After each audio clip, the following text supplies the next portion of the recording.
Order. Roll call, please, Andy. Jacobs. Here. Ross. Here. Garner. Here. Balmas. Present. Hood. Here. Thorstensen. Here. 6 present. All right. Please join me in the Pledge of Allegiance. I pledge allegiance to the flag of the United States of America and to the republic for which it stands, one nation under God, indivisible, with liberty and justice for all. Good evening. First item on our agenda tonight is public comment. If you'd like to address the board about something that's not on the agenda, you can step to the microphone and state your name for the record, and you can go with her. My name's Kimberly Oakland. My husband Matt wanted to be here, but my 5-year-old daughter has anxiety and had a meltdown when we were about to leave. So my son Wallace is with me. I wanted to give you guys something. Here, if you give it to me and I'll pass it both ways and then you can speak. Wow, you really came prepared.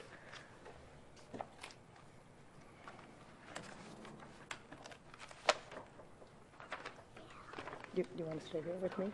Okay. Almost 2 months ago, we contacted the mayor and village board to address the concerns we have regarding the safety of Depot Road. We have been in correspondence with the mayor for about a month and feel that this turned into a debate about the validity of our concerns rather than working with one another to find a solution. Our concerns are valid, and we want our community and our kids to be just as safe as any other street in Gurnee. Anyone who has driven down Depot Road knows it's not a typical neighborhood.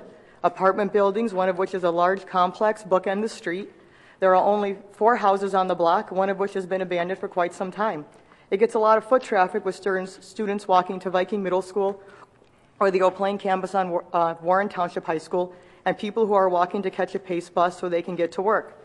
Depot Road and Centennial Court offer affordable housing for those who wish to live in a community with employment opportunities and good schools. Our first concern is in regards to speeding. We suggested that the street have speed bumps, but the mayor stated that speed bumps are not allowed. We then suggested lowering the speed limit. Apparently, the data collected by the speed trailers indicates that speeding is not happening. However, the trailers were up for 4 days, not during rush hour, and the whole point of the trailers is to slow down. I know when most of us see a trailer with our speed limit, we slow down. There was mention of using non-detectable traffic monitoring devices. We have not yet heard back about what data these monitors collected. If they have not been used, we're requesting they are, or that the speed trailers be in place permanently. Due to the amount of pedestrian traffic on Depot, we have been forced to remove snow on the Gurnee path for the past few years. Our equipment cannot handle the work, and we ask that the village clear the pathway so that people do not have to walk in the street after a snowfall. In her email, Mayor Kavarg told us there was no safe way to clear the path or stairs, and this would be discussed in the spring at some point. And that's why I'm here. The path is not safe for residents to walk on, but it is the only pedestrian walkway because there are no other sidewalks. Litter on Depot Road has been a huge problem since we moved in. This is not the first time we've been here to talk about it. About 5 years ago, we asked for no littering signs to be put up, and the village installed no dumping signs. These signs are ineffective and request that they be changed to a sign that encourages residents to keep Gurnee clean or to respect their community and neighbors, something more positive. Because of the litter problem, we've had to clean up the street on a monthly basis in the spring, summer, and fall. The amount of alcohol bottles, marijuana paraphernalia, condoms, and other gross stuff is alarming. Viking Middle School cleans the street twice a year and does a fantastic job. They were just out on October 13th. The club sponsor stated there wasn't nearly as much garbage as before, and that's because Matt had just cleaned up the street the week before. Keeping Depot clean is such a big job for a group of kids who are trying to do some good in their community, and they should not be expected to clean up the gross and dangerous items littered on this street. 4 years ago, we brought our concerns to the police about a driver who seemed to be consistently throwing a Miller Lite 40-ounce bottle out his window as he drove down Depot. We tried to find out who it was, and unless we would personally testify against them, there was nothing the police could do. At the mention of a safety checkpoint to find the culprit, we were pretty much laughed at. This person still continues this today. In October, Public Works cleared the overgrowth on the railroad side of the street and did not clean up any of the bottles or trash beforehand. This made an extremely large and unsafe mess, and it was left behind. Those are the pictures that Matt took on October 8th, and then the kids cleaned up some more stuff on October 13th. We asked the mayor if they could clean up before they cut, and the excuse was that the weeds were too tall to do a thorough cleanup. But they didn't clean up anything before they mowed. According to the mayor, the supervisor did check on the grinded up glass issue, but we cleaned it up since then, and so did the middle schoolers. We hope to put the debate aside and work on solutions to the very real safety concerns we have for our street. All right. Thank you very much. Any other public comment? All right. If not, there's another opportunity at the end of the meeting. All right. I'll move on to approval of the consent agenda as presented. Do I have a motion to approve? Motion by Trustee Jacobs, second by Trustee Garner. Roll call, please, Andy. Jacobs. Aye. Ross. Aye. Garner. Aye. Balmas. Aye. Hood. Yes. Thorstenson. Yes. 6 ayes. All right. Motion carries. Patrick, please read the consent agenda into the record. Item number 1, approval of the minutes from the November 20th, 2017 Village Board meeting. Item number 2, approval of ordinance 2017-55, approving the plat of easement dedicating a water main easement to the Village of Gurnee on Lot 2, Block B in the Gurnee Mills subdivision. Item number 3, approval of setting a bid date of January 16, 2018 for Highland Avenue Water Main and Sanitary Sewer Improvement Project. Item number 4, approval of payroll for period ending November 24, 2017 in the amount of $810,447.05. Item number 5, approval of bills for the period ending December 4, 2017 in the amount of $432,844.73. All right. Thank you, Patrick. Do I have a motion to approve the consent agenda as read into the record? So moved. Second. Motion by Trustee Balmas, second by Trustee Garner. Roll call, please, Andy. Jacobs. Aye. Ross. Aye. Garner. Aye. Balmas. Aye. Hood. Yes. Thorstenson. Yes. 6 ayes. All right, motion carries. We'll move on to petitions and communications. The first is a proclamation recognizing Illinois' bicentennial. The celebration is December 3rd, 2017 through December 3rd, 2018.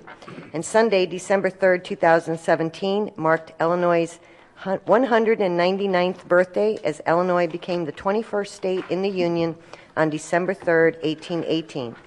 And the Illinois Bicentennial will be a year-long celebration between December 3rd, 2017 and December 3rd, 2018, which will be our state's 200th birthday.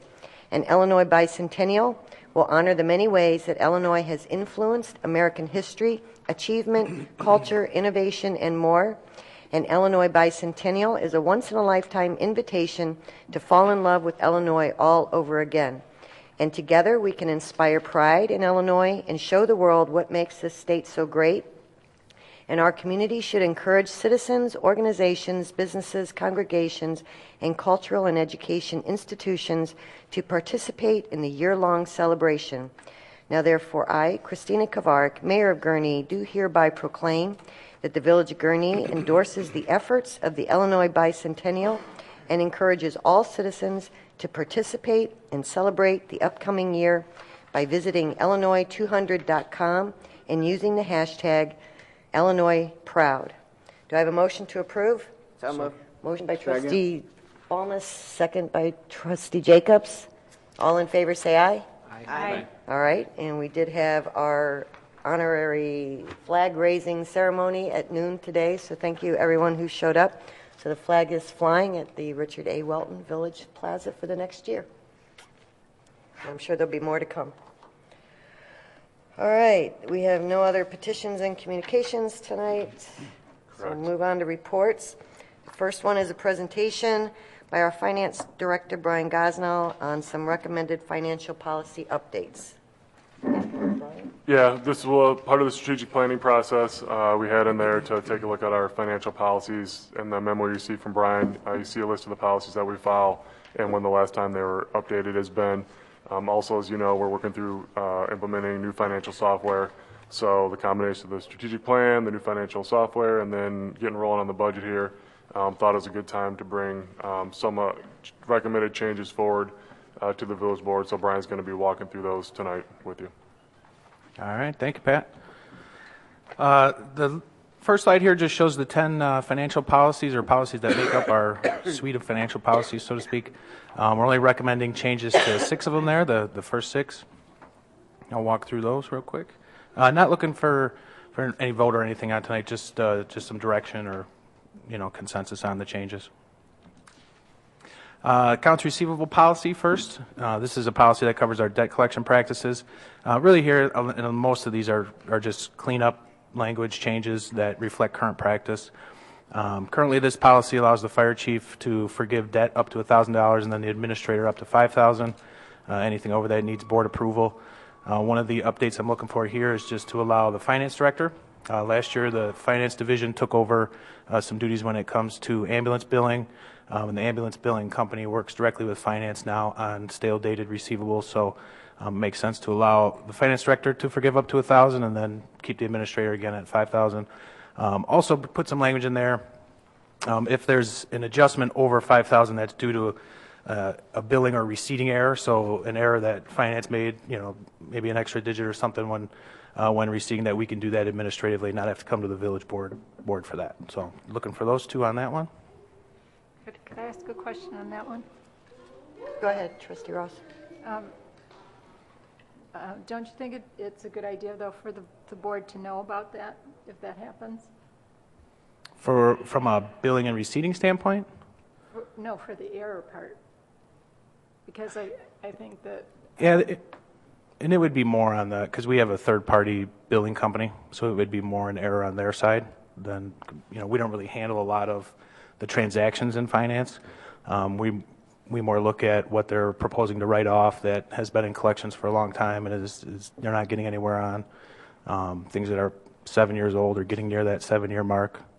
That's really what we do. So it would be something that the billing company would do in error.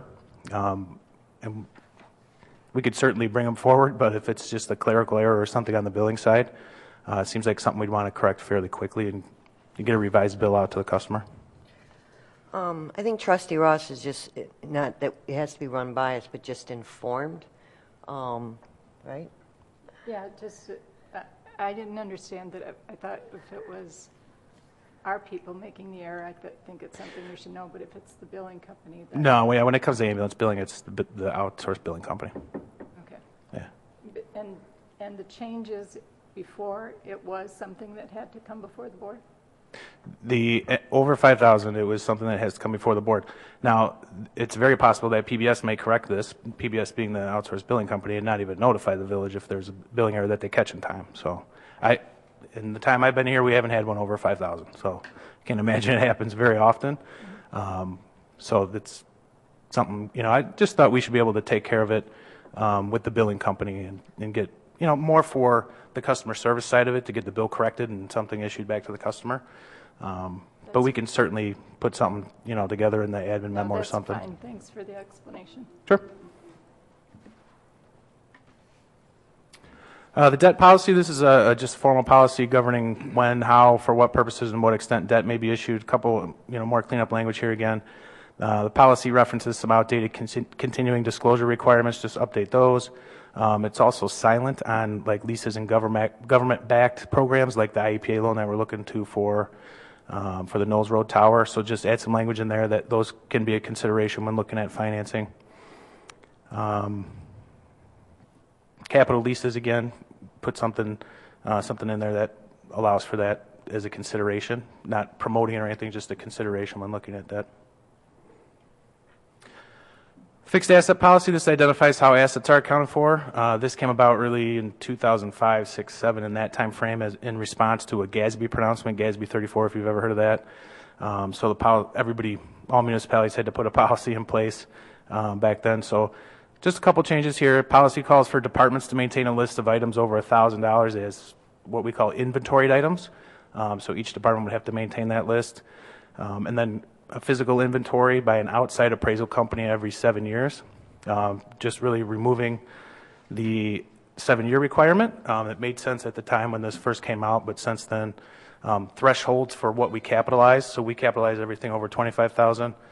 Doesn't really make sense to have a physical inventory account. We can track that stuff pretty easy. It's usually vehicles and equipment. And then also increase that $1,000 limit to keep an inventory of to the capitalization threshold of 25. This is pretty common. So let me clarify, Brian, we wouldn't inventory or account for assets under 25,000? Or it's not considered capital? We currently do not consider those capital in the policy. So it's really just mirroring the lists that each department would have to keep with our capitalization threshold policy of $25,000. So equipment that's under $25,000, how do we inventory or keep track of that? Each department really does their own. Like if you look at IT, they have tags on every computer and they keep an inventory of that. I'd have to go back to the departments and see. I know the police department has some inventory counts there. And do we have a policy that has to be reconciled every year or every 2 years? The policy only states 7 years by an outside appraisal company. So I think that's something we can easily do in-house, especially, if the threshold is $25,000, that needs to be kept on inventory rather than $1,000. I think there's probably the 1,000 number probably came about when GASB 34 first came out, and everybody was really kind of worried about inventorying assets and keeping that inventory. When we set our capitalization threshold at 25, doesn't make sense to really have those two that far apart. I mean, we could still keep the requirement, and we'll keep the requirement that the departments can keep lists of their assets, just not put a dollar threshold on it. Okay.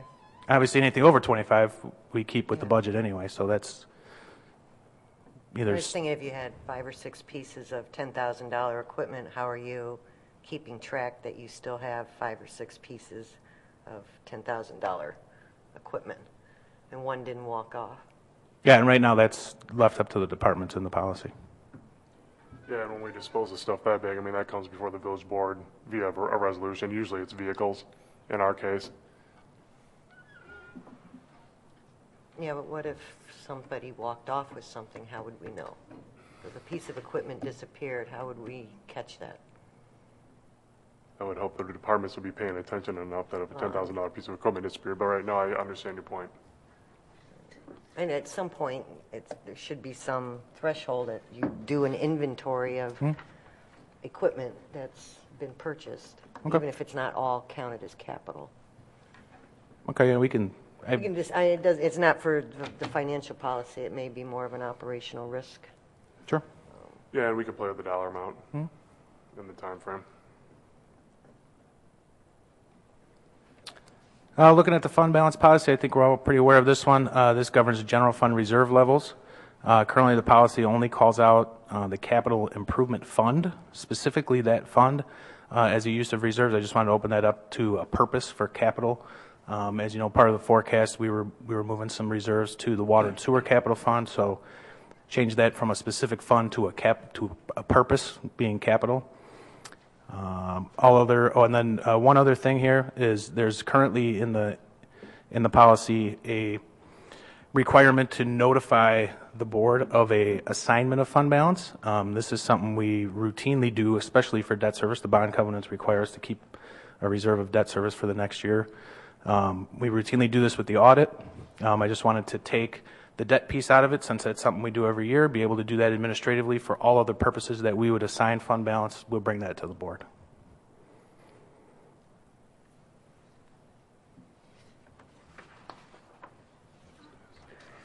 Pension funding policy here, we had just had a few recommendations by the actuary, just moving the assumptions that I had built in to the text of the policy to an exhibit. Makes it easier to update on their end, so that's a pretty easy one there. And then the purchasing policy here, we have a couple things. This obviously establishes the procedures for purchasing goods and services. In this one, there'll be some procedural language added for the new software. But a few updates here. Currently, the policy encourages joint purchasing, but only spells out the Illinois State program. Just wanted to expand that language to include the IML, Lake County Municipal League, programs like that. Currently requires all bids to be advertised in the newspaper. Just wanted to update that piece to say only those public works, essentially, that are required by state statute to be advertised in the newspaper. I think with the internet and things like that, there's many more ways to get it out there. Also put some language in there, though, unless staff feels like it'll enhance the bidders. So we can keep that in there. Currently, the Illinois compiled statutes the policy has the Illinois compiled statutes public work project limit of $20,000. The state has updated that to 25, so I just want to change that language to reflect that. The current policy is silent on intergovernmental agreements or joint RFPs.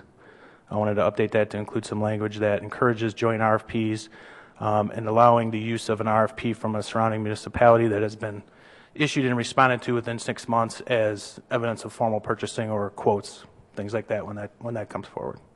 I think that does a couple of things. One, it saves us administrative time from going through the RFP process when a neighboring community has done it recently, and also kind of encourages working with our neighbors and partners. So, and then finally, current policy is silent on the procedures for releasing checks. Practice is to hold all checks for board approval. I just wanted to update this to allow for the release of checks under the administrator's authority, which is currently $20,000. Not proposing any changes to that. We could release those immediately. These are typically smaller vendors that would like to get their money a little faster, especially if we have a month where there's 3 or 4 weeks between board meetings. We did a little bit of kind of experiment with this, and it definitely cut down on the number of vendor calls we get. So that's a bonus to the staff side for staff time, but also just allows us to get those vendors paid. And in practice, a lot of these goods or services have already been received, or the services have already been accomplished, because obviously it's under the administrator's authority. So holding the check really doesn't give us a whole lot of leverage at that point. Anything over $20,000 we would still hold for board approval and then release after the board meeting. And then finally, as a requirement of, I believe it was the 911 grant, they wanted municipalities, or required municipalities, to have a fraud prevention policy in place, which we do not. So just a few things that I wanted to outline in this policy. Really, definition and examples of fraud, a reporting procedure, which would be go to immediate supervisor, followed up by human resources if need to, some confidentiality language, protection for the person bringing the claim forward, procedure for investigating it, and then some corrective action up to and including disciplinary action, kind of standard language there.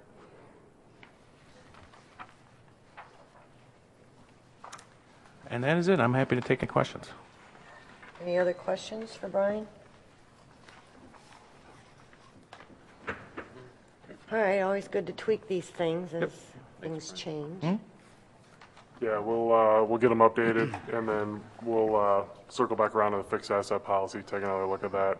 Otherwise, we'll get them updated, and they'll be included in the budget document when we bring the budget forward. So they'll be in the back of there, and when the budget's adopted, adopt those along with it. All right.